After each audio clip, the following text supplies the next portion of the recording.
music fills the air, echoing through the night. Heavy footsteps in the background, shadows taking flight. Searching for cryptids in the dark we roam. Whisper O.C.S.T, calling them home. Lost in the wilderness, chasing the unknown.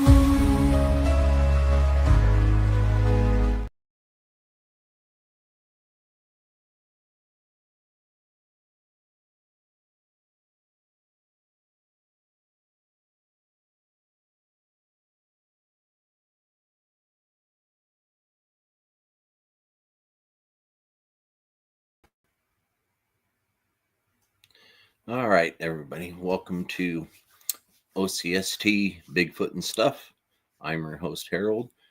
Christy had to take our son-in-law for his knee scoping, so she's not going to be in this part of the video. She will be in the live that we will air on our regular time, Wednesday at 8 p.m. Central. But in the meanwhile, I'm going to bring up our special guest co-host, Sparky from Sparky's Idaho Paranormal. Hey, everybody. All right. How you doing, man? Hanging in there. Good day. Warm. Yeah. It could be worse. We could be having storms again. I'm ready for spring. So ready for spring. Yeah. Yeah, but it's going to automatically go into summer this next week. Yeah. I feel like it. Yeah, they got us for 95 plus. Oh, wow.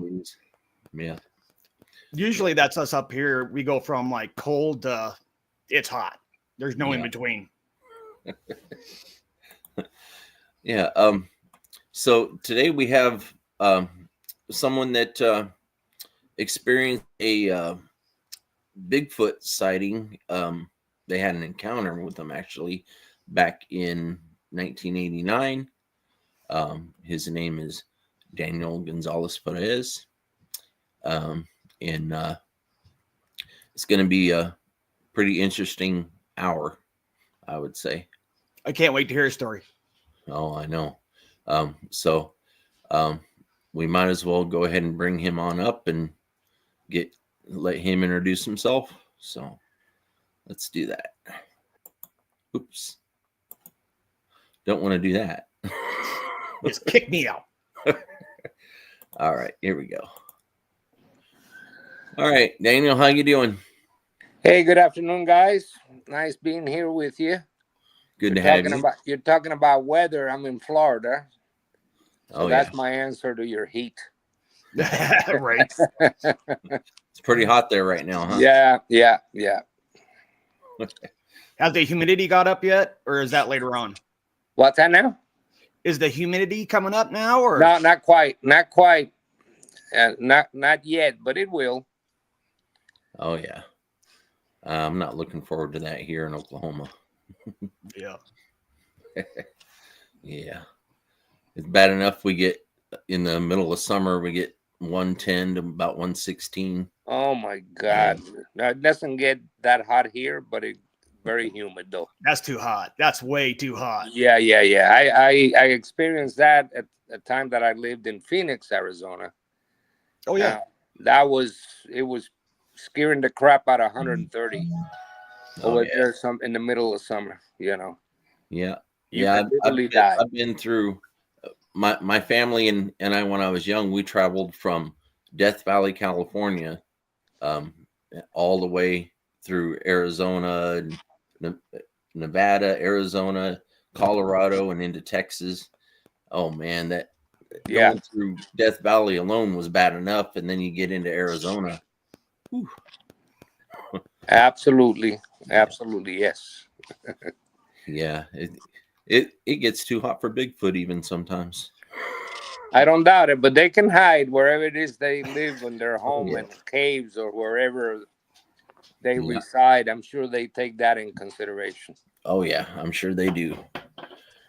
All right, Daniel.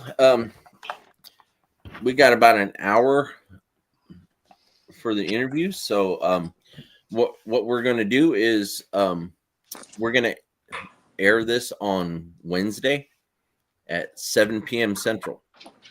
So that'll give everybody a chance to tune in.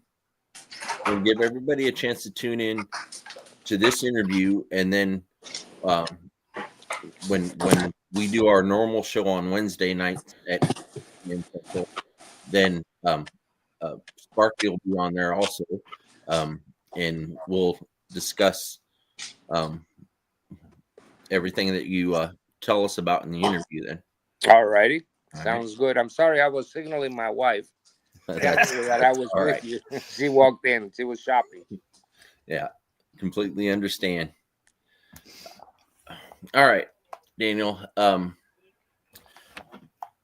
Go ahead and introduce yourself to everybody, and you can start from the beginning. All right. Again, as you already mentioned, my name is Daniel González.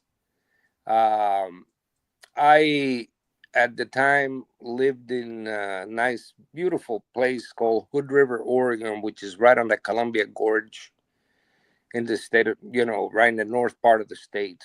Right. And hunting has always been something that I have loved. At the time, of course, I was only in my early 40s. I had horses. I had a little ranch. It was a lot of fun, part of my life, and just not that I'm showing off, but just so that people realize that, because a lot of times they sort of say that it's because people are uneducated. I have a master's degree in industrial mechanical engineering. I've never, like I said in my post, I've never have had any need for mental treatment of any kind, or psychological. So to begin, we were used to Daniel, before you going. get in that, can I ask you a question real quick? Sure.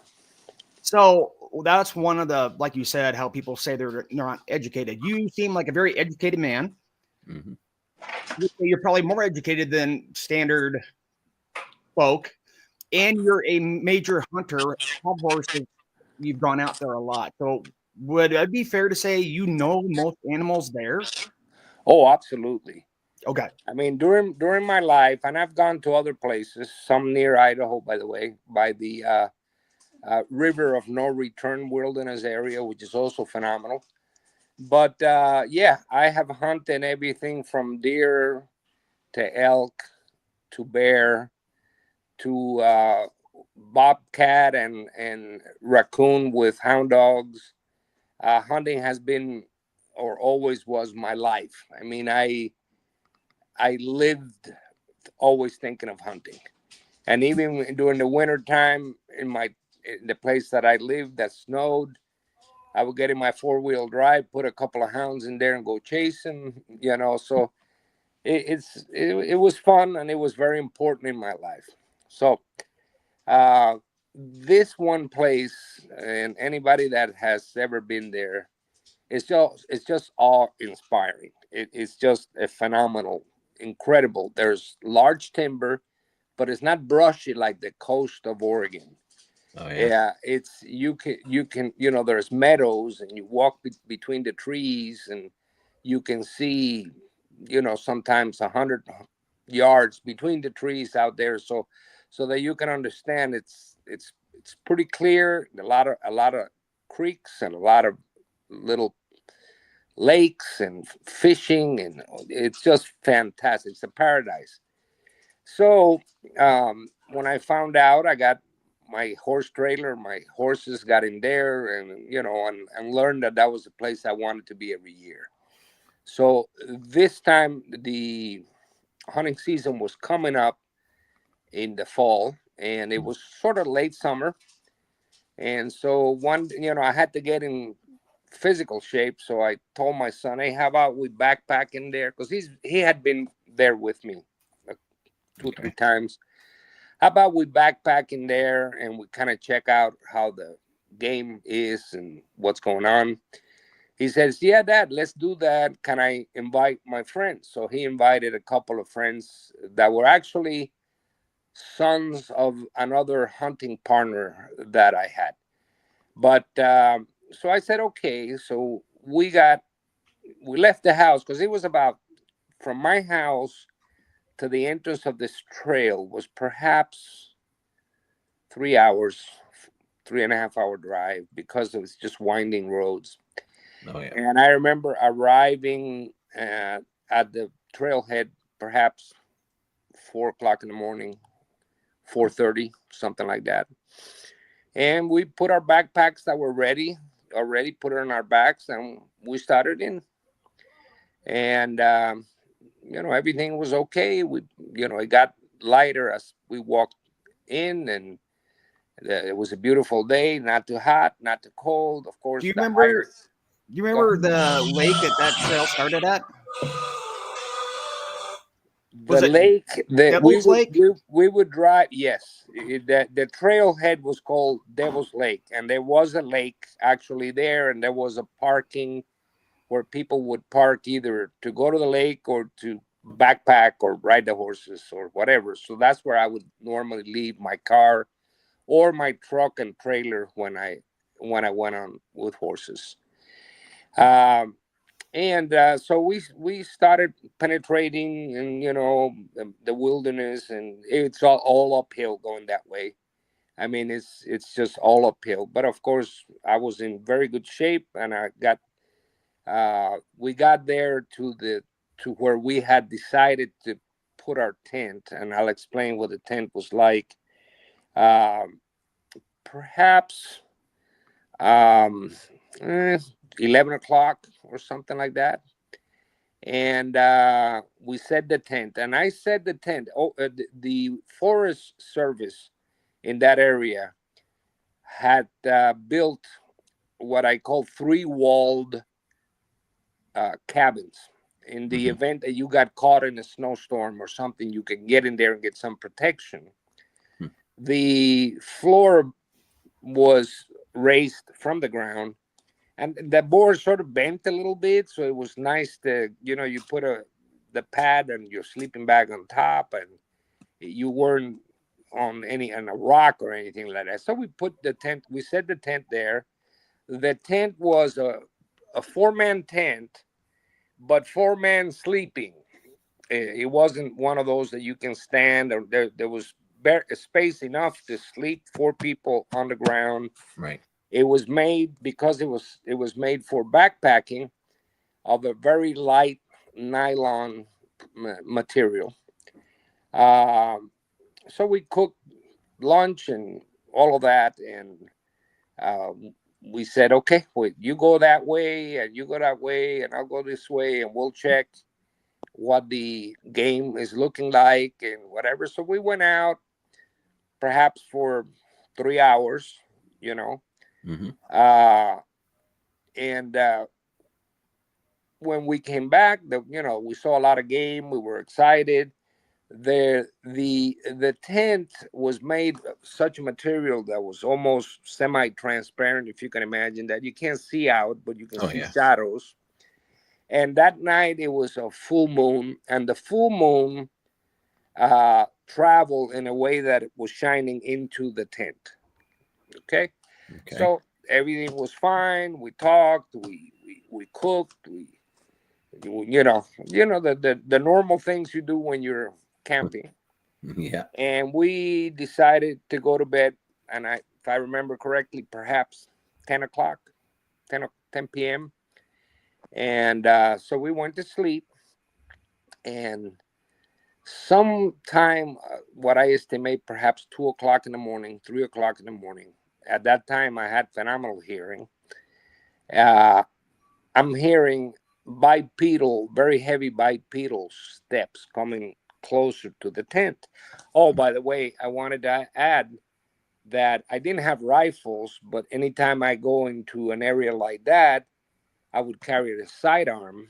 This time was a revolver, Colt 44 Magnum, that I just carried because you never know what you can encounter there. Right. So I put the gun by my pillow or whatever where my head was, and I hear these steps. And other times hunting there, at night the sound travels so much, and sometimes during the hunting season, I had heard um, other hunters coming close, but I mean, you literally hear them about a mile away.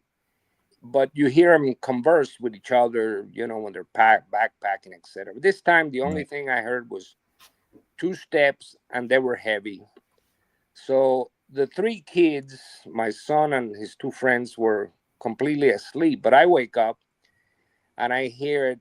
I hear the steps getting closer and closer and closer until it stops, and I see this humongous shadow. Keep in mind, the light of the moon was behind it, and it was cutting the light that was coming into the tent. Yeah, what was going through your mind right when you started hearing? At that when I started hearing the steps, I frankly wasn't sure what was happening. I knew it wasn't a bear because bears do stand in two legs but don't walk that long. I heard it for about perhaps 3-4 minutes, getting closer and closer and closer, and it stopped in a way that it blocked the light, and I saw this humongous shadow, and I remember thinking to myself, that's because the light it's in the back. This is the person, right? Right. And so it stands there, but now I hear very heavy breathing. And I remember one time camping out in a field, and cows approached it, and I remember the same breathing. So I thought to myself, a human can't be breathing this way. Perhaps it's an elk. But then I said, no, it can't be an elk, because elk walk with the same sound as a horse. Right. And I know what they sound like. So, then I started getting worried. So now I was on my left side, and I get my revolver, turn on my back with the revolver on my right hand and on my chest. And then I say, hey, listen, I don't know who you are, but let me tell you, don't get any closer. Don't try to come in, because I do have a gun and I will shoot. But nothing changed. The breathing continued, and it continued perhaps for another 30 seconds, 45 seconds. Then it starts walking again. But remember, it was coming from sort of the southeast. And now it hit the crest trail, stopped there, and now we could hear it go to our left, which would be straight north, walking north. The moment of course, when I started talking, the kids all woke up. The teenagers all woke up, and they were wondering what was going on. The moment I heard the steps going to my left, which was north on the Pacific Crest Trail, I immediately zipped. I was out of my sleeping bag already. I had zipped open the sleeping bag, and I zip open the the tent, and bring my right foot out, put it on the Pacific Crest Trail itself, and look left. And it hadn't walked more than, I say, 15 yards, but maybe it was 10. It was close, very, very close. Right. No smell, by the way. So everybody asked me that question: did you smell it? Nothing, no smell at all. And I looked to the left, and here is, this thing was huge. It must have been 8 feet, maybe 9 feet. It turned back right. The moment it heard the zipper, the moment I stuck my head out, it turned around, and I could see his face. And it was half human, half simian. It did have a cone on the head. The arms were the size of a telephone pole around, and it would reach its knees. And it looked at us. The other kids started scrambling, trying to look, etc. And it looked at us, and it made a sound that was, I can't ever forget that. It was a growl slash scream. It was, and it echoed. Right. It echoed in all those mountains. Right. No, I mean, it just echoed, and I remember thinking to myself, there's no 44 Magnum that's going to stop an animal like that if it decides to. When he screamed at you, did you feel it in your chest when you screamed? Oh my God, you have no idea. The sound was, and I could see it come out of its mouth. You know, Yeah. it just half opened his mouth and just looked at us. And other than that sound, which later on I tried to sort of decipher it, and I read it as it telling us, "Don't follow me." It wasn't like it was going to charge us, because it never had any intention or step forward or anything like that. Right. I think the sound was like, "Hey, listen, I'm a big guy. Do not try to follow me." Mm-hmm. And I hear all this time, I have my revolver in my hand. Then all of a sudden he turns around and starts walking, and I can compare it to the Gimlin film. You know how it was walking and looking back like that. Well, that's what it did. It started walking fast. What color was the hair? Listen, If you could tell. let me. Yeah, I had that question also. Remember that although there was a moon, it was still dark. It was still at night. Mm-hmm. So if I have to pick a color, it's very dark brown. Right. I don't think it was completely pitch black, because I could see some of it, and it was long hair to the hand. The hand only had some hair on top, a little bit like that. Right. And the arms and the legs, and the face had no hair. It was grayish, leathery type of, if you can imagine that, and maybe some hair in the forehead, and a cone head. So one question a lot of people ask is like, are they aggressive? Did you feel like you said, it would just don't follow me? He was kind of curious, looked at you guys, and then took off. Did you feel like he was actually a threat besides being a huge monster sitting in front of you?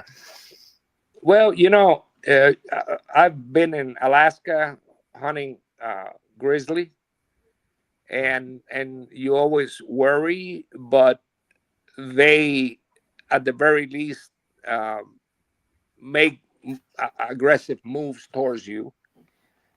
This one didn't. It did not take one step forward.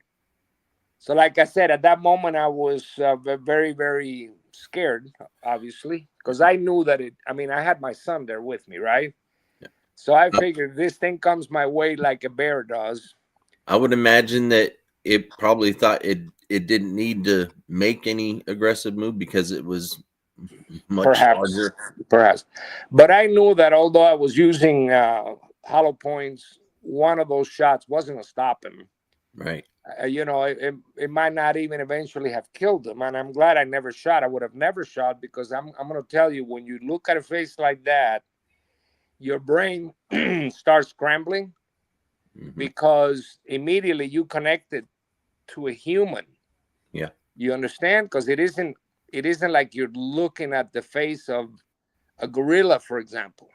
Right. It isn't like you know what I'm saying? You look at that face, and there's definitely human eyes, human nose, human features, as different as it may be from ours nowadays. It's definitely something that has some some of those traits, or a lot of those traits. So Right. it's hard for somebody to pull the trigger if you're responsible with a firearm, Yeah. Plus, I probably wouldn't be here talking to you if I did. Right. So that's sorry. And that's okay. That's okay. I love dogs too. I own 4 of them. I rescue them. In any case, so that was very shocking, and then it kept on walking, kind of quick, and looking back, and when it was so far that it was just sort of a shadow, I saw it. And considering that I knew that part of the trail, right? I knew what he had to do to stay in that trail.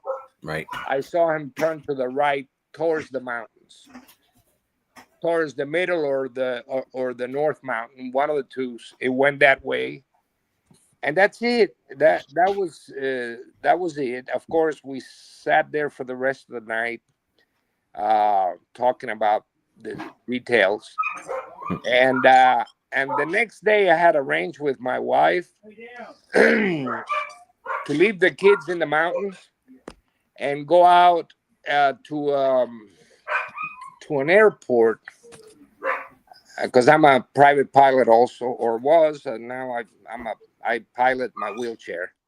But they had a beautiful Sunday brunch there. I forgot what the name of the place is, and my wife was gonna meet me there, so I went out. We had the Sunday brunch. I actually walked out, had my Sunday brunch, and came in that same day, which in hindsight I shouldn't have done. But no, the kids were okay, and we stayed there for a couple of days. The second night there was absolutely no sign of anything, although of course we were concerned and worried, and that is it. And now, years after that, the only ones I would talk about that is those 3 persons and I. They're in their mid to late 40s. Yeah. They always say, man, it sounds we remember it like it was yesterday. And they actually continued to hunt this spot. And after that, I said, have you ever felt anything? He says, absolutely. They have had rocks thrown at the tent at night, and they have distinctly heard the steps. Never actually physically seen it again. Oh yeah. I think that what happened that day was that this particular individual was just walking by. He was going somewhere that night, and because he wasn't hiding behind a tree or anything, he was just walking by, and he happened to see our tent. He was curious, and he stood there for a little bit, maybe smelling us or whatever. Additionally, I think that the smell that people smell is something that doesn't happen all the time. I think they connected to them not being clean, but I connected to them doing what a skunk does, which they release a smell on purpose. Right. But that day there was absolutely no smell. And that's basically what I remember at this stage of my life, my friend. I wish I was not disabled, because I would be on a horseback in those woods right now as you and I speak, because I love them. Oh yeah, definitely. It was phenomenal. Yeah. Let's bring up that map so we can show everybody what the area looks like. There you go. And where approximately where you. Yeah, I'll explain. Those 3 are 3 volcanoes. All that area around it's called the Three Sisters Wilderness Area. Everybody refers to those 3 volcanoes as the Three Sisters, and it has a story, but we won't go into that. I don't remember it exactly. But I came, you see that one is further to the right. That right is actually east. Okay.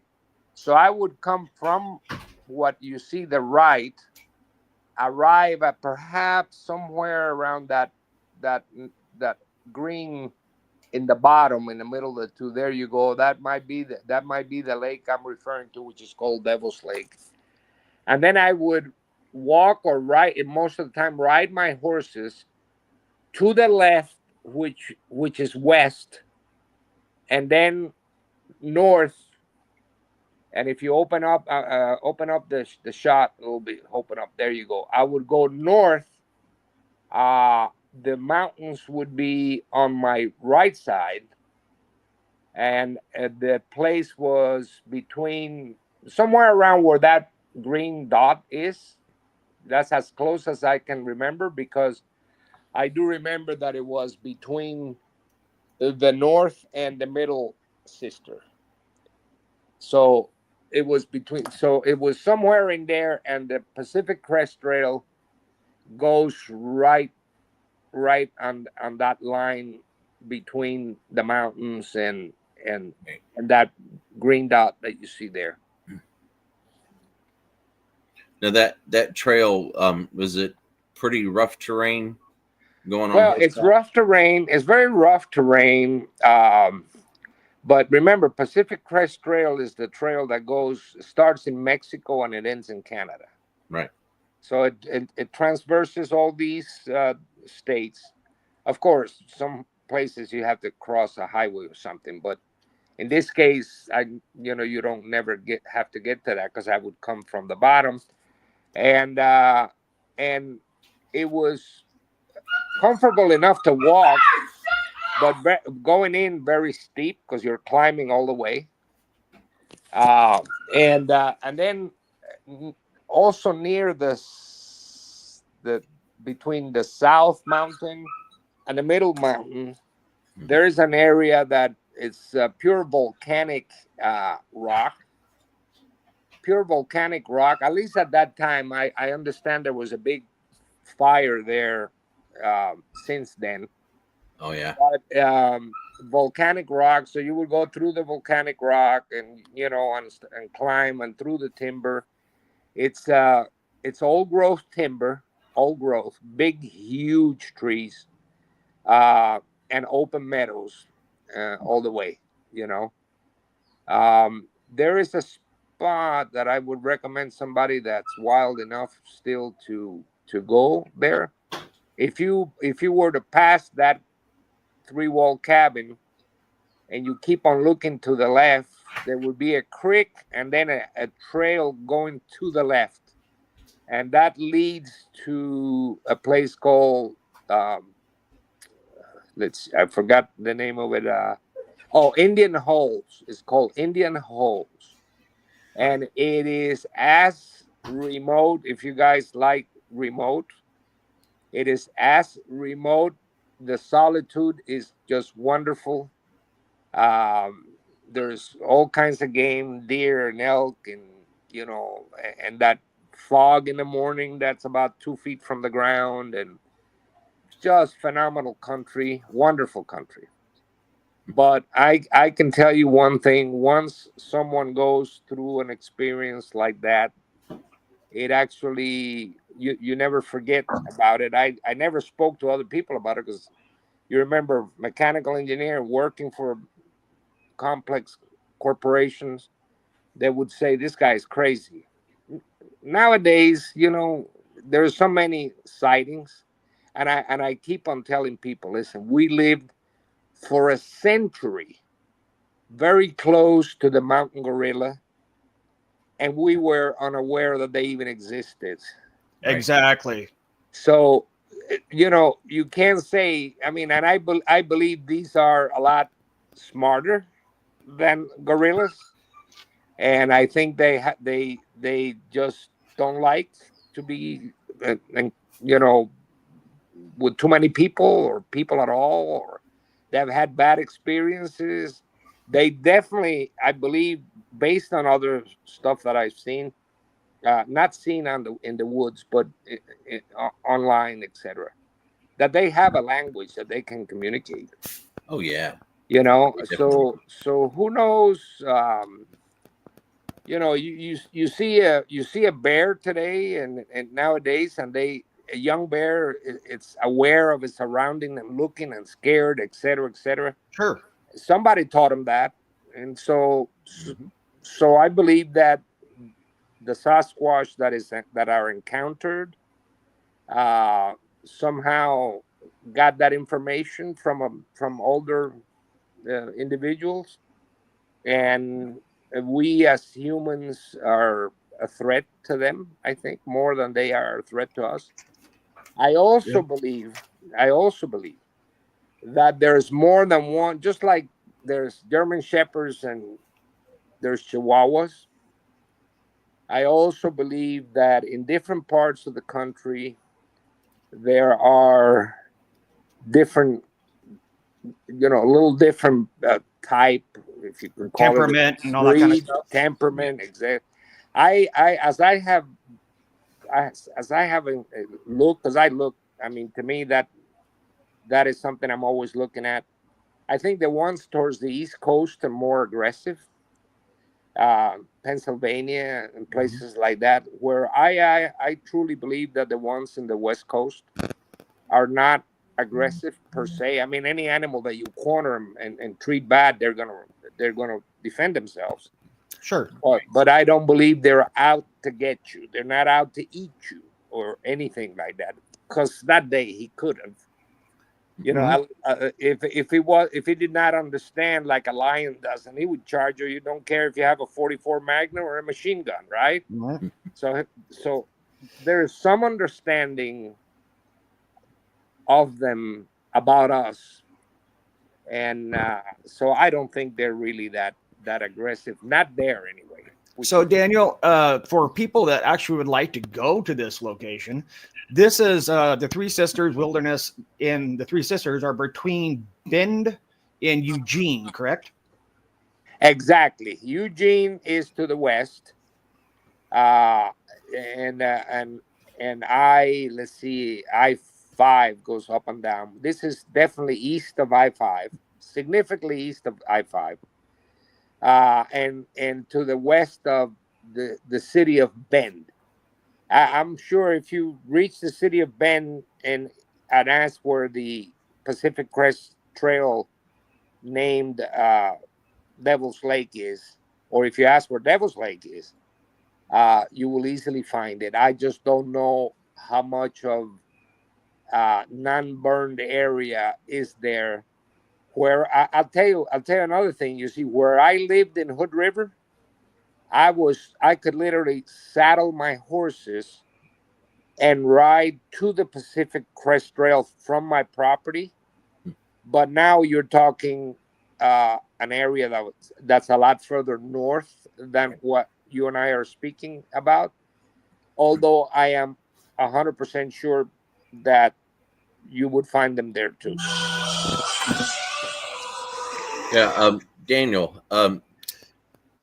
Any other time you would go out in the woods to hunt? Do you recall hearing any um, noises that you would uh, not recognize Let me tell any you what I have normal done. Let hunting? me no the sounds no, but let me tell you what I've done. I used to take a lot of pictures. I used to take a lot of pictures, Yeah. and I have some pictures now after thinking. I wonder if there were other occasions, and I have several pictures, particularly one, uh, and you can see the attention of the horses. Keep in mind, these were very seasoned horses. Okay, if you told them to jump off a building, they would jump off a building. It didn't matter. These were not scary horses, so it's not like, I mean, I'm sure that if they were approached by one, they would react. But I never had an issue with that. Right. But I did have some pictures where you can see the horses looking to a side like that, paying attention. All of them together. And then I look in towards where they're looking, and I see little areas that show silhouettes, if I may say, that could be. But did I hear anything else? Not ever again. And I went there probably for a couple of years more, and not ever again did I ever hear anything, or see anything for that matter. I'm just referring to the pictures, and if you want to know, the picture is very accessible, which is my Facebook picture, the one that's in the background. Yeah, I have. If you eliminate me there and just look at the picture, as you can do, you can see the horses looking to their right, looking to their right. And if you're looking back there, you can see a spot where there is something that looks like a figure. Maybe it was not, but certainly I know horses don't do that unless something calls their attention, because I've had horses all my life, right? In order to get ready, I used to be able to shoe them myself and all that. So I know they don't all together look that way, unless there's really something there that is. I was about to say is like most horsemen or cowboys we know is like, especially if they're used to trail riding, they'll notify you if they hear a cougar or a bear or their alarm system. So it's not surprising that they picked up on something was there. Absolutely. Yeah. They have a tremendous sense, both of smell and hearing, because they're herd animals that are normally ready to flee.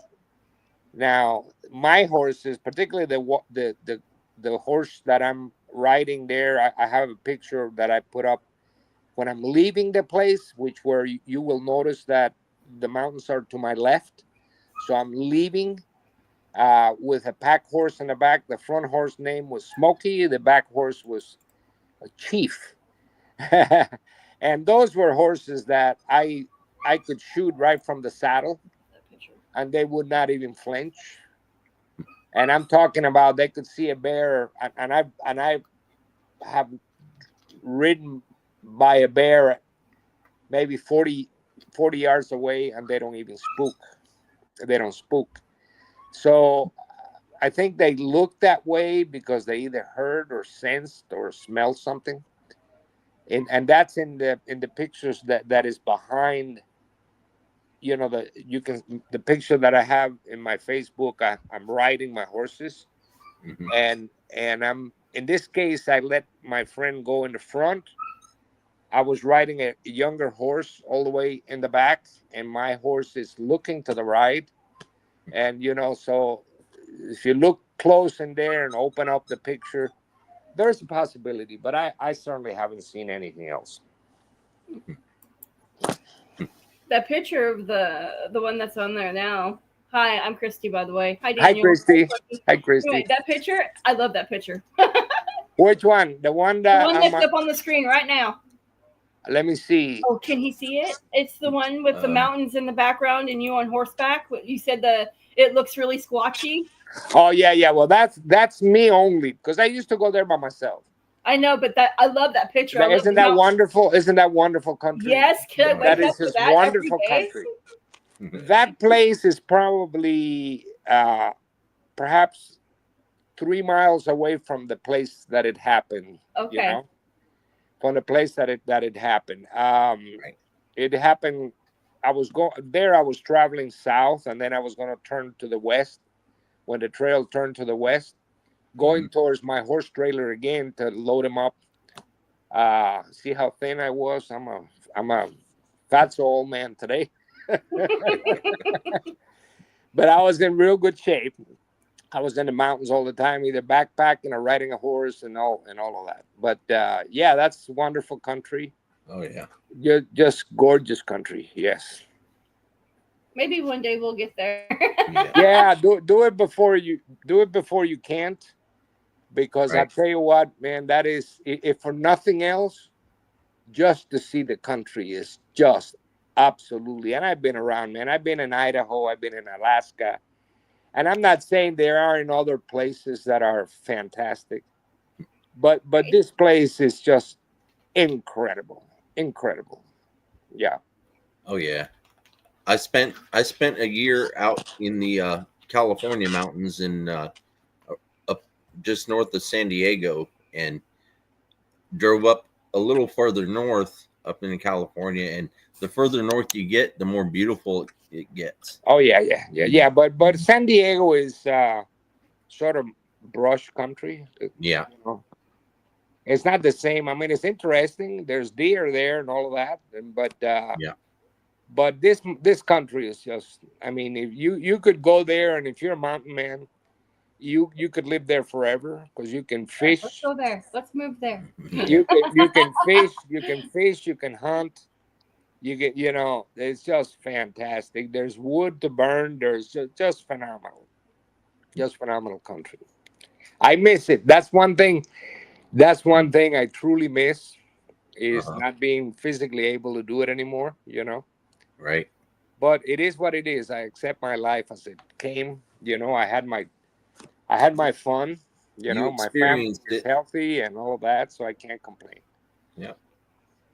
You got to experience a lot of what a lot of people wish they could. So. Absolutely. Yes. And lucky for us, you get to share these stories because this is an amazing story with everybody. Because it's interesting. The Oregon mountains actually they're hooked to the California mountains all the way up to Washington State, and that same kind of thing happens on that whole ridge. That whole strip. Yeah. Absolutely. It is. Yeah. And Washington. Washington also has a lot of sightings. Listen, I spoke to a lot of people. Not a lot of people. Several friends that I had after the Mount St. Helena explosion, and I truly believe their story of several that were either dead or helped there. I believe it. I just believe that for some reason this government does not allow or doesn't want it to get out. Yeah. That's what I think. But I know a couple of people that said that they were actually stationed there. Right. Exactly. They got orders to go in there and help clear out the area. Yeah. It was very, very interesting, that part of my life. But then I have it in my mind and in my heart. Never forget that. My son will never forget. He's 51 today. Nowadays, he's 51, and he will never forget it. The other kids that were there, never forget it. Every time we speak, we talk about it. Oh yeah. It just never leaves your never mind. Forget. Yeah, that's amazing. Yeah, absolutely. I was one of the lucky ones to be able to have that experience. Yeah, exactly. Yeah. Well, you had a very, very interesting last 45, almost 50 minutes of storytelling, and every bit of it was amazing. Every bit of your story was amazing. The detail, and just for those of us that have seen a Bigfoot, from what you were saying, to me it's spot on, exactly what I experienced, as far as how the Bigfoot looked and reacted, and just it amazes me every time I hear somebody explain. You can tell you can tell when somebody's making something up or they were there for real. You can tell, particularly if you saw it. Yeah, exactly. Maybe one day I'll get to see one. You will. You're young. Just expose yourself to the woods.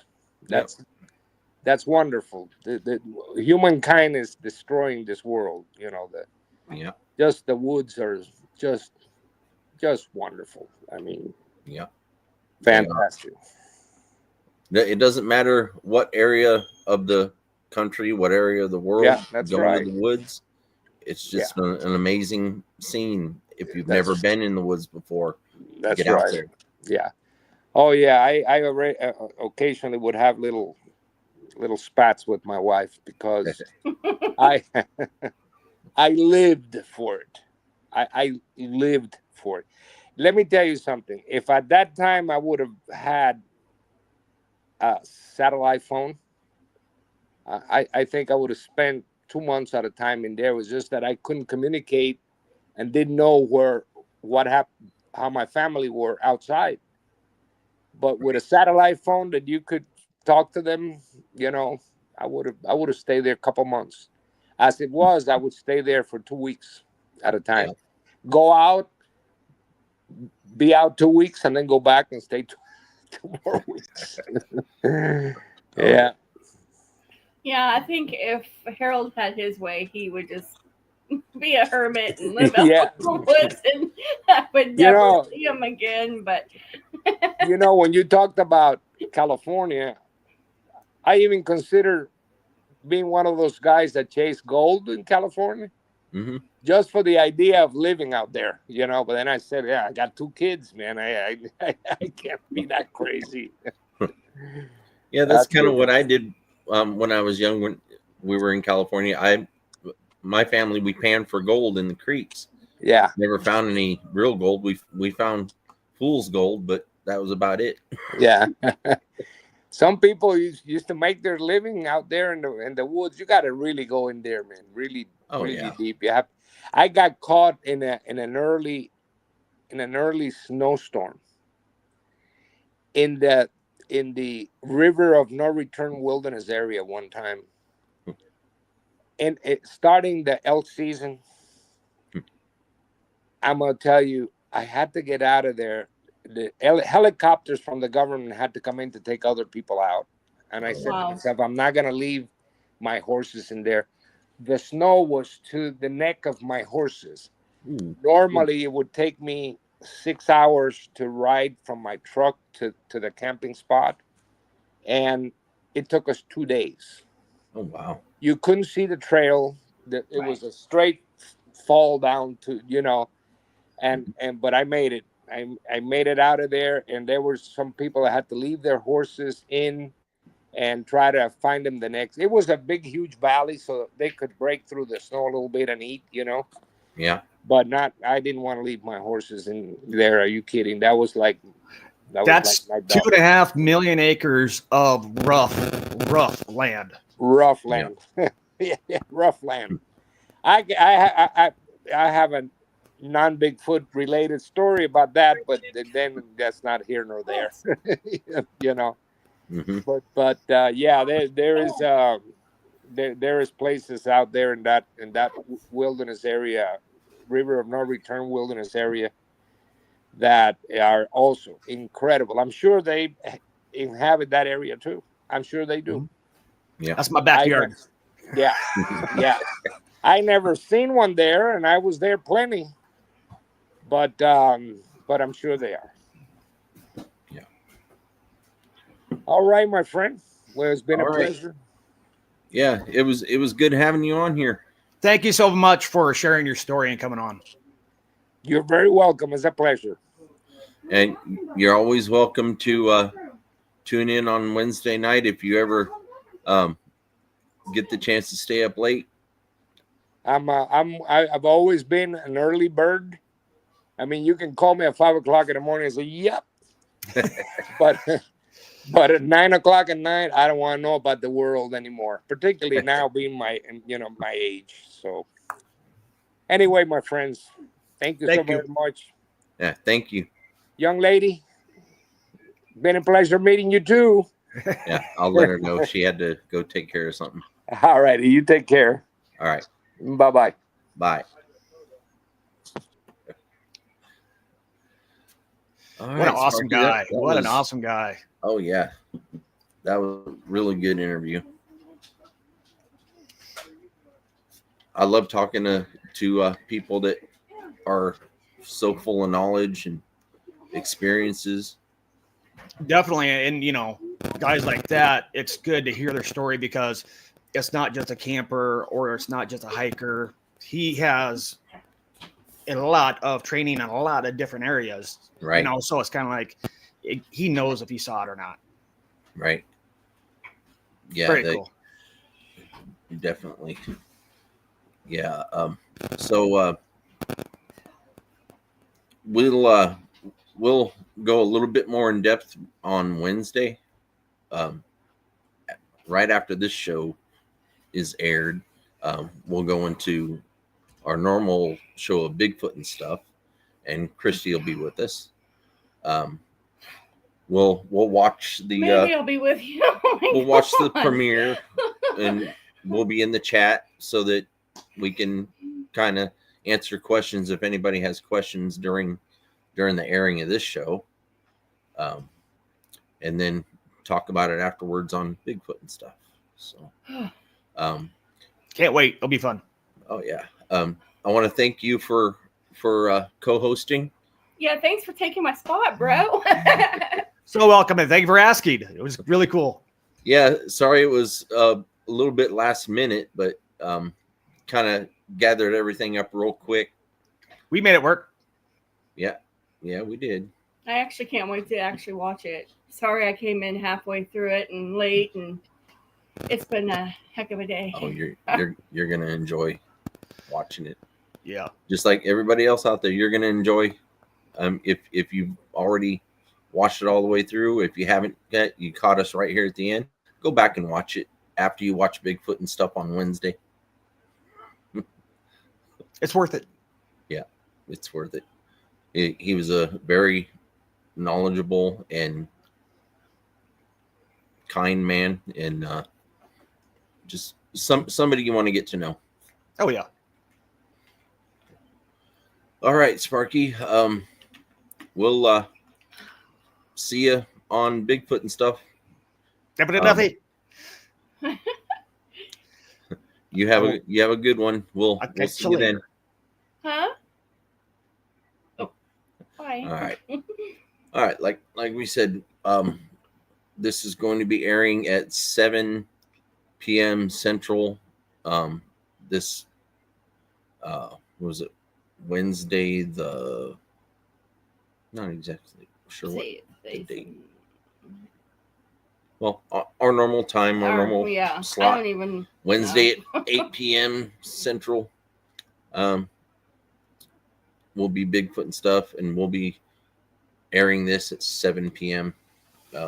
So by the time y'all are hearing this, it's almost time for Bigfoot and stuff. So we'll see you there. Remember. Oh, keep watching. I'm sorry. I've been up since 3 o'clock this morning, y'all. All right. See y'all. Bye.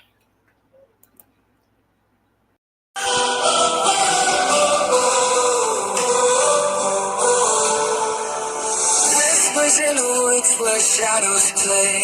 Legends come alive at the break of day. Footsteps echo loud, but no one's there. Bigfoot's lurking in the midnight air.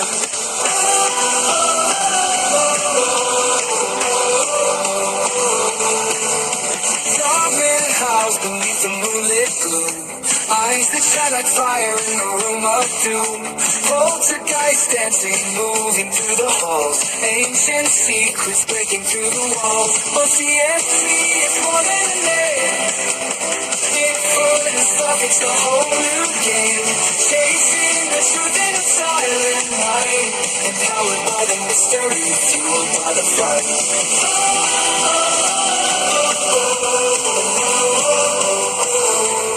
Cryptids in your mind, let your wonder grow. The hidden world is ours to know. From the forest deep to the attic's dust storm. O.C.S.T, we're learning to trust.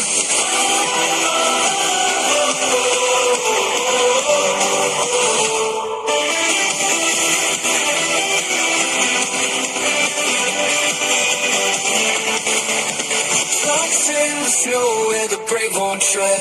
Hidden voices calling from the things we've read. The unknown things with a haunting sound. empowering us as the tables go around. O.C.S.T, it's more than a name. Bigfoot and stuff, it's a whole new game. Chasing the truth in the silent night. Empowered by the mystery, fueled by the fight.